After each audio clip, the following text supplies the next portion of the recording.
하나님 아버지, 오늘도 우리에게 하나님의 말씀 선포하여 주시기를 원합니다. 그리고 말씀 맡은 무익한 종의 입술에도 성령의 숯불로 태우시고 온전한 하나님의 말씀을 선포할 수 있도록 하나님께서 역사하여 주시기를 원합니다. 말씀을 전하는 자나 듣는 자가 이 말씀으로 말미암아 은혜 받게 하시고 준비되게 하시고 하나님께서 주시는 지혜와 명철과 계시와 영감으로 인하여 우리가 지금까지 깨닫지 못했던 크고 비밀한 것들을 깨달으며 또한 그 말씀대로 말씀의 능력을 우리가 덧입어서 말씀을 사용할 줄 알게 하여 주시옵시고 우리가 사용하는 하나님의 말씀으로 말미암아 세상이 변화되어져 가는 것을 우리가 또한 보게 하여 주시옵소서. 우리가 구할 것은 충성이라고 하였습니다.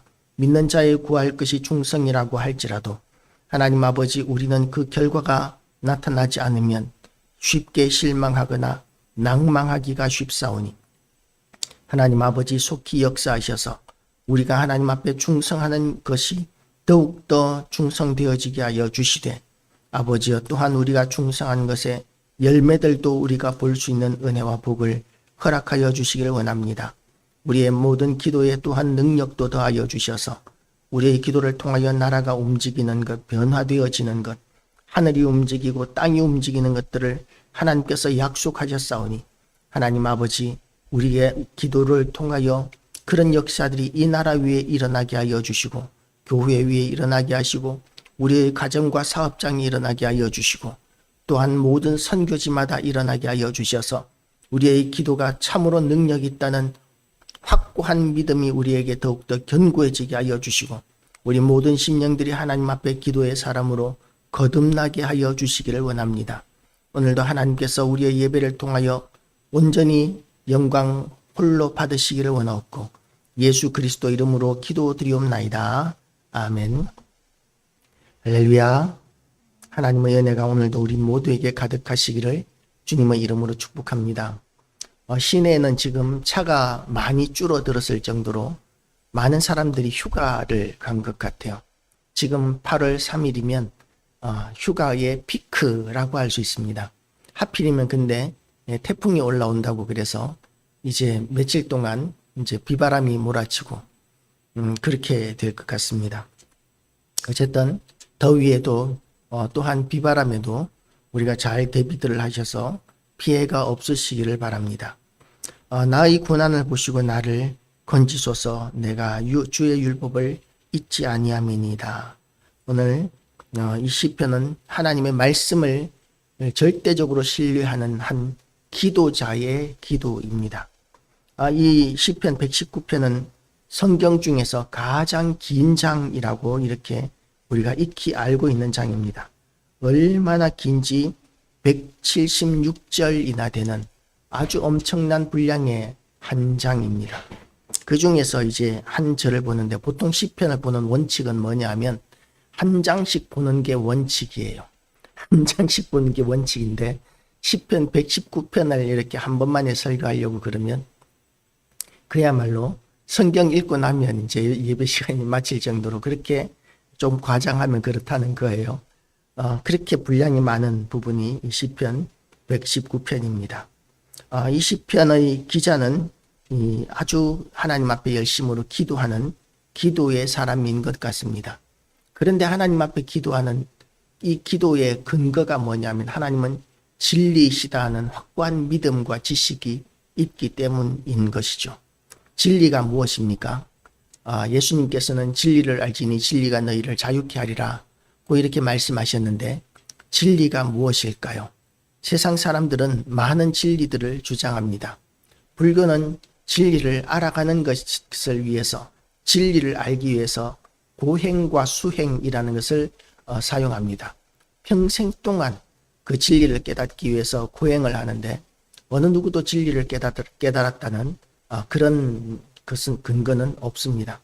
왜냐하면 불교의 교리에 따르더라도 이렇게 진리를 깨닫고 부처가 되기 위해서는 5억 년 정도, 그러니까 수행을 해야 되겠다고 마음 먹고 나서 5억 년 정도의 그런 윤회를 거치면서 끊임없이 수행을 했을 때 부처가 될 수 있다고 그러는데 인간의 역사가 한 10만 년, 100만 년 될까요?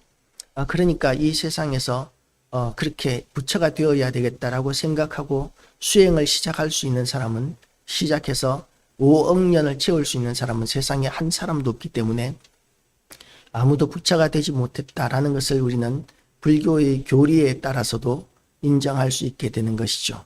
그래서 석가가 전상천하 유아독존이라고 스스로 진리를 깨달았다고, 부처가 되었다고 주장하지만, 그러나 사실 부처가 정말 진리를 깨달았고 득도를 했고 그리고 정말 부처가 되었는지는 부처 자신만 아는 것이고, 불교의 교리에 따르면 부처가 안 되었다고 보는 것이, 그것이 합당한 해석이라고 볼 수 있는 것이죠. 5억 년이 아직 안 되었기 때문입니다. 부처가 수행을 하겠다고 마음먹은 지 5억 년이 아직 안 되었기 때문에, 그래서 석가도 부처가 되지 않았다고 보는 것이 불교의 교리에 따르면 합당한 교리인 것이죠.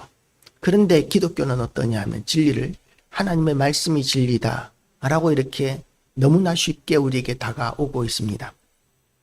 그 이전에는 이제 하나님의 말씀인 성경에 대해서, 진리에 대해서 미개하다라고 주장하는 사람들도 있었습니다.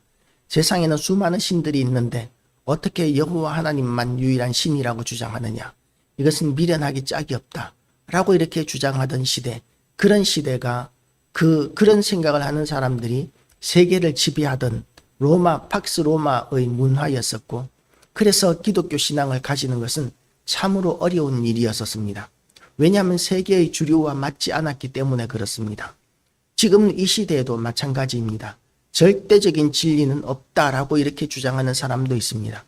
절대적인 진리는 없다라는 말이 진리라면, 그러면 첫 번째로 세상에 절대적인 진리는 없다는 그 말이 거짓말이 되어버리는 것이죠. 그 말도 진리가 아니라는 말이 되어버리죠.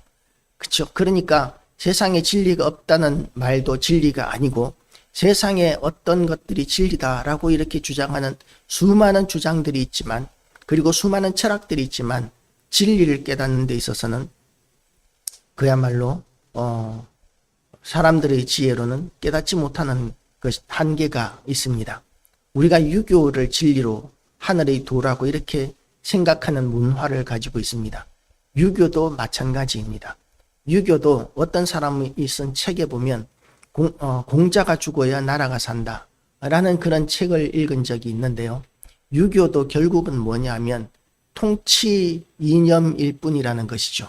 그것이 정말 진정한 의미에서의 그런 군자의 나라, 정말 완전한 극락과 같은 그런 나라, 지상천국을 이루는 그런 도덕법칙이 안 된다는 것이 역사적으로 검증되었습니다.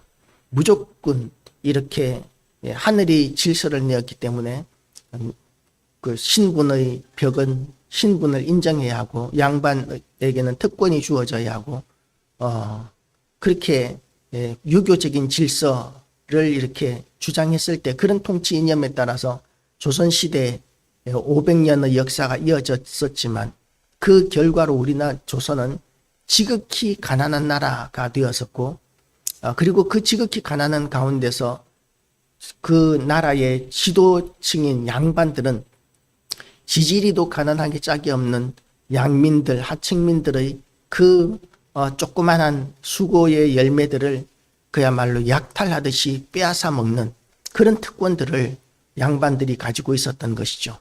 그래서 조선이 망했을 때에 조선 사람들 가운데서 조선이 망한 것을 가슴 아파하는 사람들은 양반들 말고는 거의 없었다라고 이렇게 이야기합니다. 양반들은 조선시대에 대단한 특권들을 누리고 있었지만, 그러나 양반이 아니었던 사람들은 조선이 망하든 말든 최악의 삶을 살고 있었기 때문에 죽느냐 사느냐 하는 그런 기로에 하층민들은 늘 놓여 있었고, 어떻게 땀 흘리고 수고를 해가지고 재산을 조금 모으면 양반들이 불러다가 멍석말이를 시키면서 네 죄를 네가 알렸다라고 이렇게 폭행을 했다고 그래요.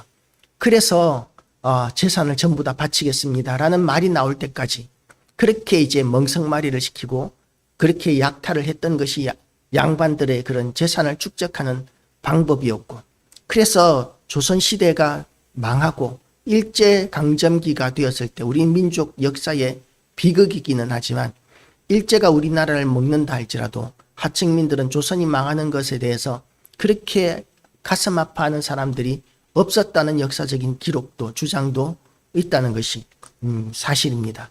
그래서 절대적인 진리, 유교도 절대적인 진리가 아니고, 그리고 또한 불교도 절대적인 진리가 아니고, 마호메트도 절대적인 진리가 아닌데, 그리고 인도의 신들도 절대적인 진리가 아닌데, 그런데 하나님의 말씀만큼은 진리, 절대적인 진리라고 이렇게 주장할 수 있습니다. 과학 법칙에서 법칙이라고 진리라고 이렇게 공인되는 것들을 우리는 법칙이라고 이야기합니다. 완전히 이것은 진리다라고 이렇게 검증된 것, 모든 사람들이 인정하고 이론적으로 아무런 모순을 발견하지 못하고 그런 때 그것을 우리는 진리라고 이렇게 이야기를 합니다. 어떤 것이 진리가 있을까요? 지금 법칙이라고 주어진 그 과학적인 논리 가운데서는 만유인력의 법칙, 연력학 법칙, 이런 것들을 이제 법칙이라는 이름을 붙입니다.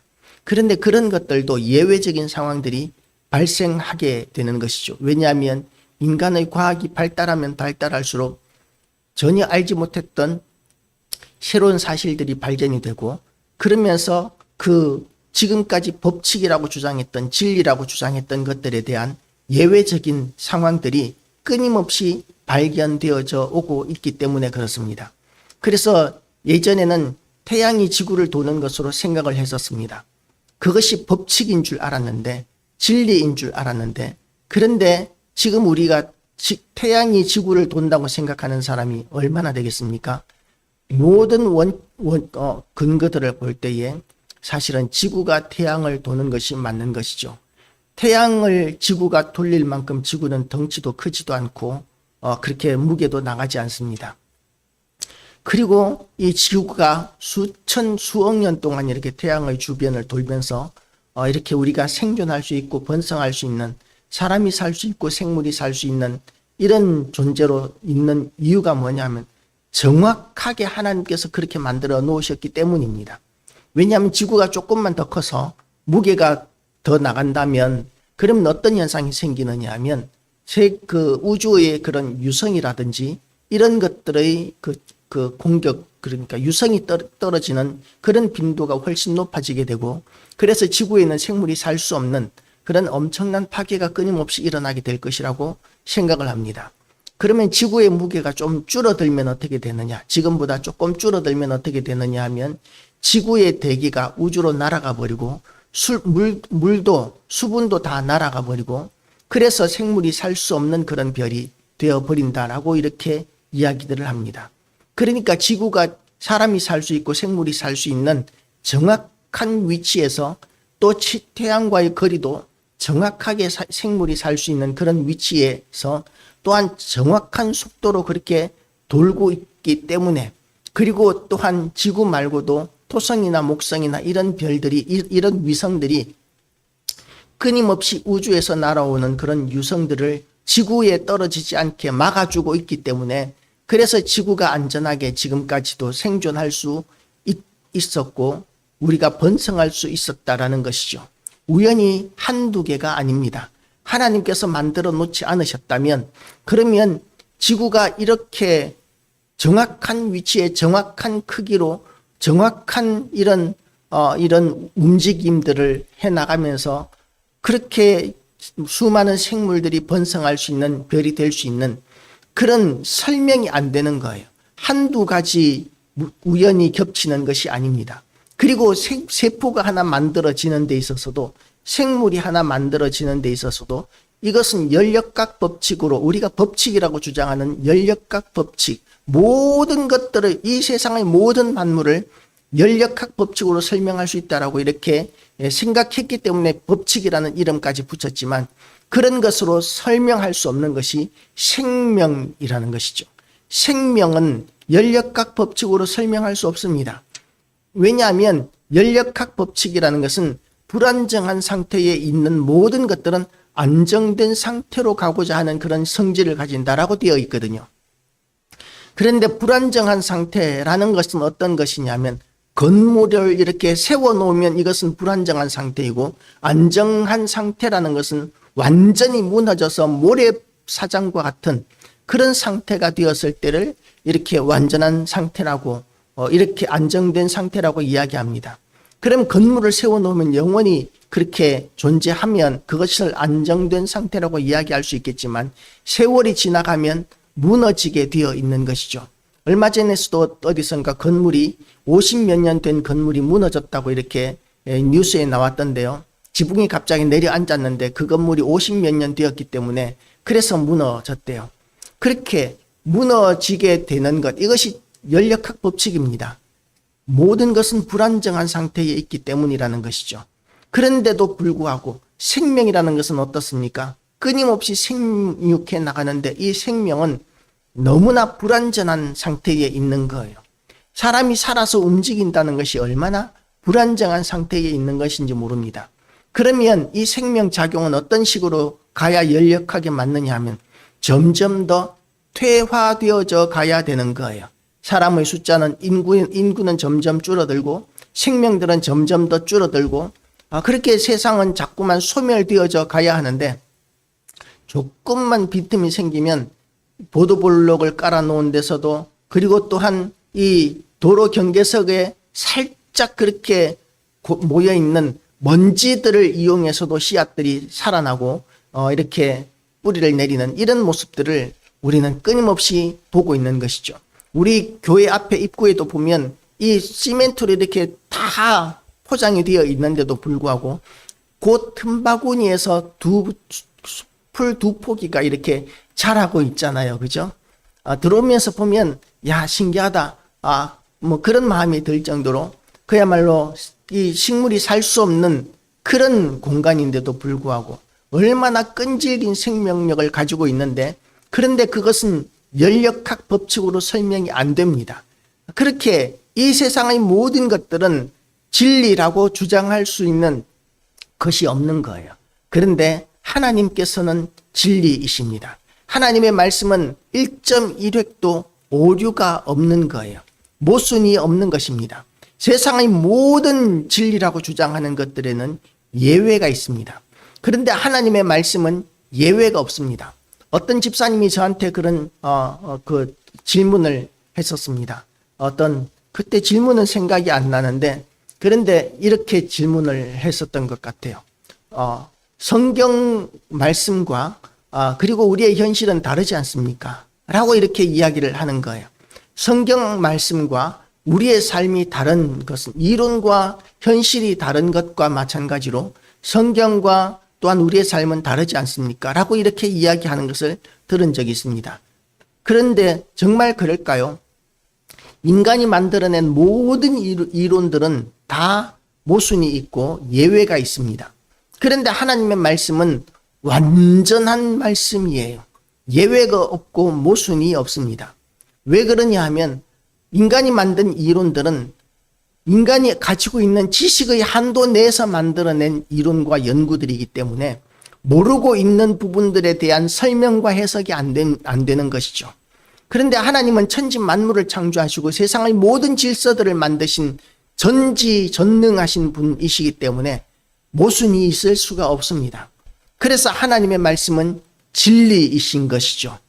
그 하나님은 이 세상의 모든 것들을 아시고 모든 것을 만드시고, 그리고 또한 그렇게 지식만 있으신 것이 아니라 능력도 전능하신 하나님이십니다.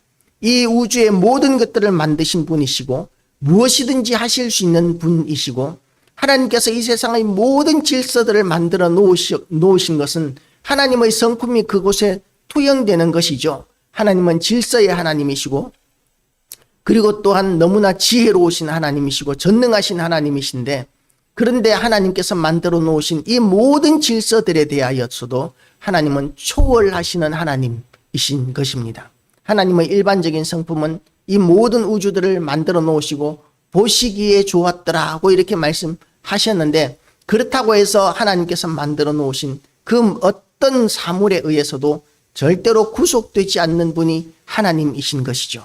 그리고 구속되지 않는 그런 특권들을 하나님께서는 하나님의 사람들에게 또한 나누어 주셨습니다. 그래서 우리가 기도하는 것이죠. 세상의 질서대로 무조건 하나님께서 만들어 놓으신 질서대로만 흘러간다면 기도할 필요가 없습니다. 왜냐하면 원래 정해진 대로 흘러가게 될 것이기 때문에 그래요. 그런데 우리가 하나님 앞에 기도하면 어떤 현상이 생기느냐 하면 하나님께서 만들어 놓으신 그 질서 가운데서도 있을 수 없는 일들이 일어나기 시작하는 것입니다. 역사가 나타나기 시작하는 것입니다. 그것이 기적인 것이죠. 예를 들어서 다친 사람이 이렇게 골절이 일어났으면 그러면 그 골절로 말미암아서 고생을 해야 되는데 때로는 하나님께서 역사하시면 단번에 치료되는 역사가 나타나는 거예요. 울산에 있을 때 어떤 목사님이 이 하나님 앞에 부름을 받기 전에 배를 타는 분이었습니다. 2등 항해사였었는데 그런데 배를 타는 분이셨는데 하나님 앞에 서원을 했었대요. 제가 목회자가 되고 싶습니다. 그렇게 하나님 앞에 서원을 했었는데 배 타면 돈도 잘 벌고 재미도 있으니까 계속 배를 타다 보니까 하나님께서 부르시는데 어떤 식으로 부르시느냐 하면 길을 가는데 갑자기 다리가 너무 아파서 걸을 수가 없더라는 거예요. 그래서 그 정형외과 의원에 가서 엑스레이를 찍었더니 다리가 골절이 되었더랍니다. 다리가 부러졌더라는 거예요. 확실하게. 그래서 이거 수술해야 된다고 이렇게 병원에서 진단을 받고 수술 날짜를 잡았는데 그런데 이제 그 목사님은 이거 다리가 부러진 거는 맞지만 이거 원인을 제가 압니다. 그러면서 그냥 수술 안 받고 집에 가서 하나님 앞에 기도했대요. 하나님 제가 잘못했습니다. 하나님 제가 서원한 대로 목사가 되겠습니다. 신학교 가겠습니다. 그렇게 기도를 했더니 그 다리가 그냥 나았대요. 그 자리에서.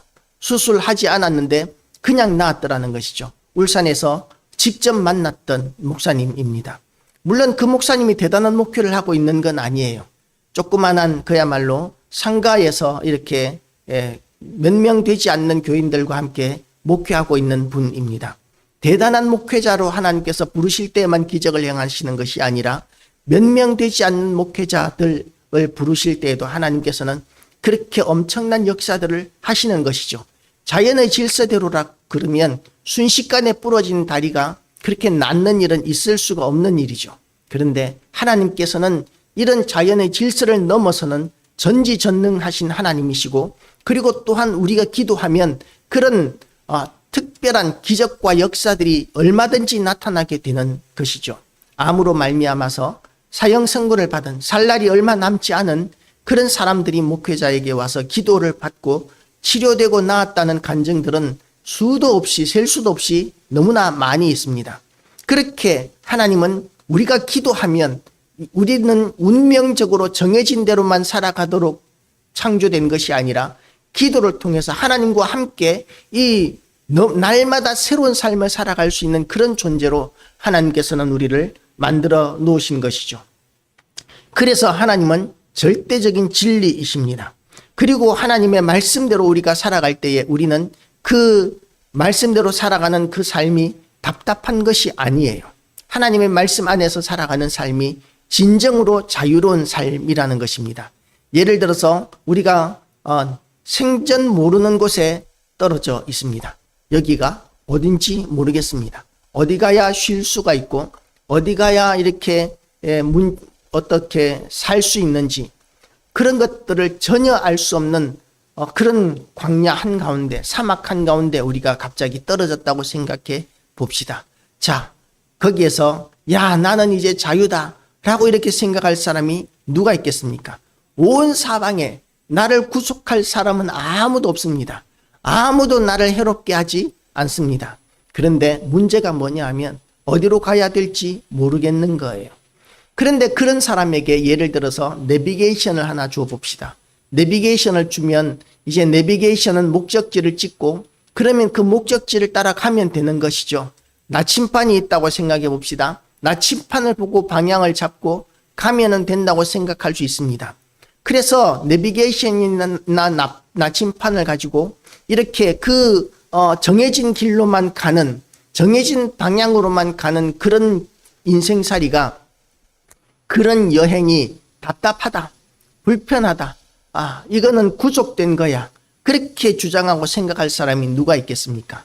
하나님께서는 우리에게 길을 만들어 놓으셨습니다. 우리가 가야 할 길을 만들어 놓으셨는데 그 길이 자유로운 길인 것이죠. 고속도로를 뚫을 때, 우리나라 박정희 대통령이 고속도로를 뚫을 때 야당은 극렬히 반대했었습니다.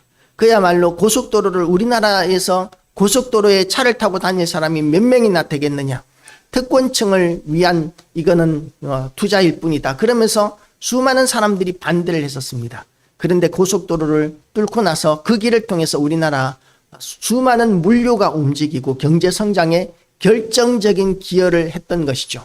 그렇게 고속도로를 통해서 화물차들이 다니고 승용차들이 다니는데, 그런데 그 길이 왜 그 길로만 가? 그러면서 고속도로를 답답해하고 불편해하는 사람이 있겠습니까?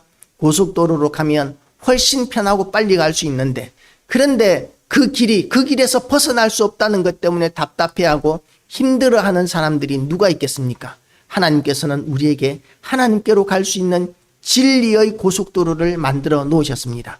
그 길을 따라가는 것이 정말 자유로운 삶이고 정말 지혜로운 삶이라고 이야기할 수 있는 것이죠.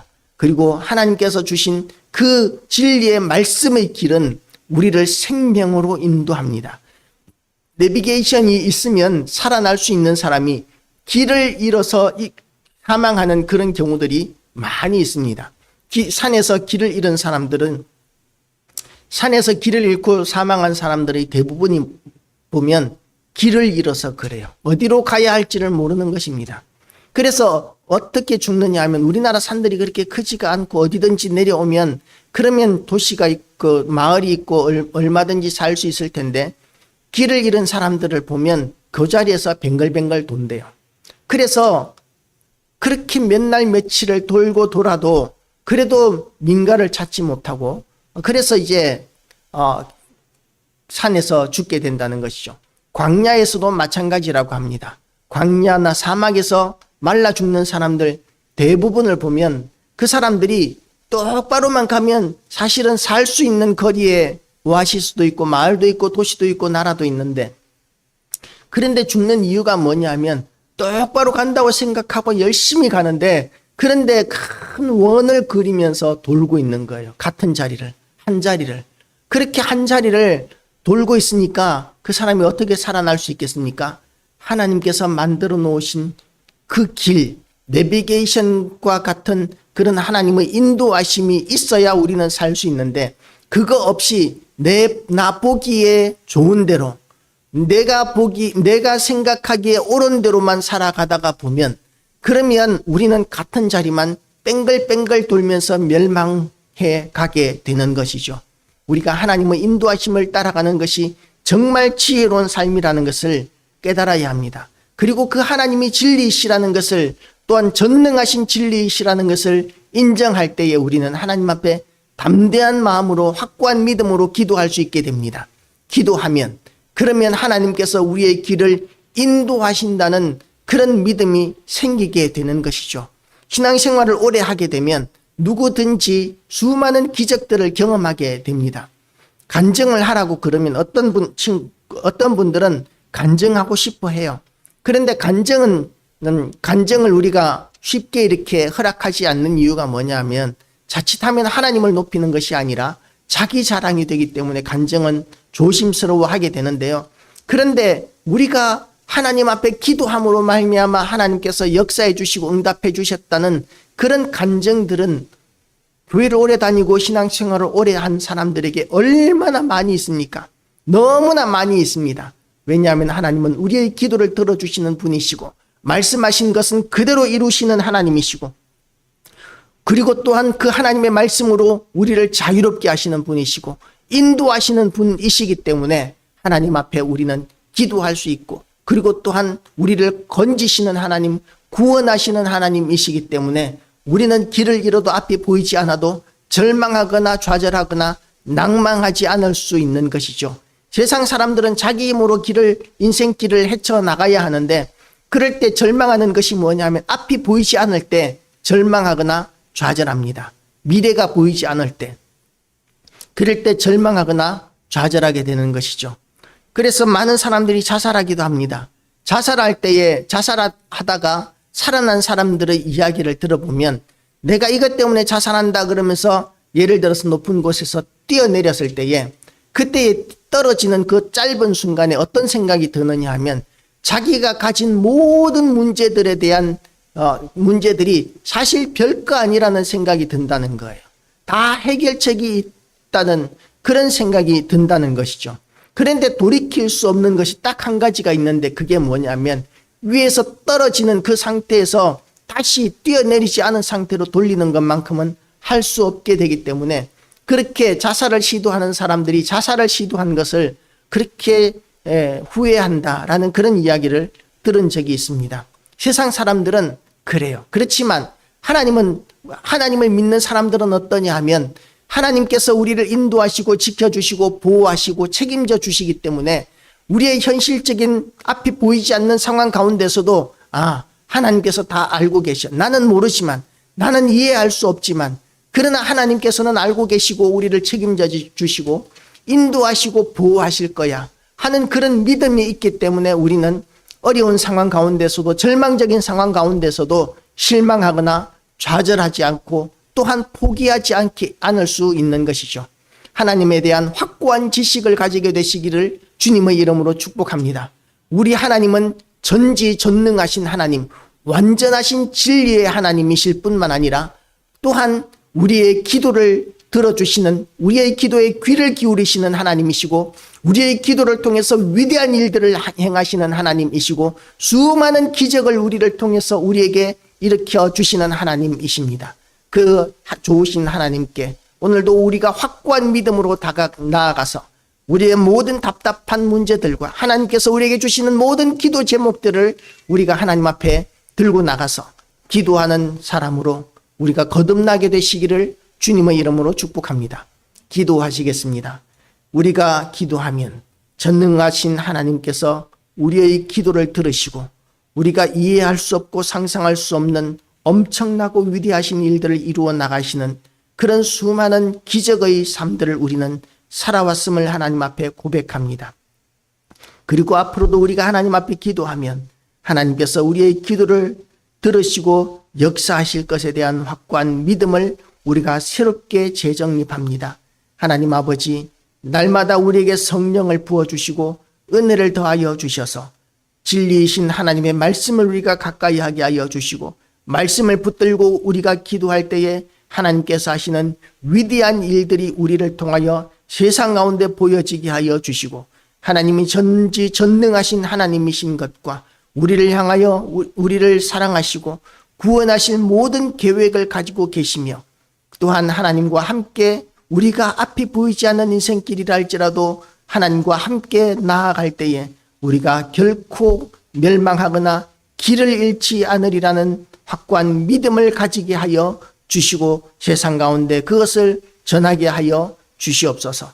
오늘도 우리가 하나님을 전하는 그런 사명 감당하는 삶을 통해서 하나님께 영광 돌려드리게 하여 주시고 이 땅에 다시 한 번 더 부흥의 역사가 일어나게 하여 주시옵소서. 모든 영광 하나님께 돌려드리오며 예수 그리스도 이름으로 기도드리옵나이다. 아멘.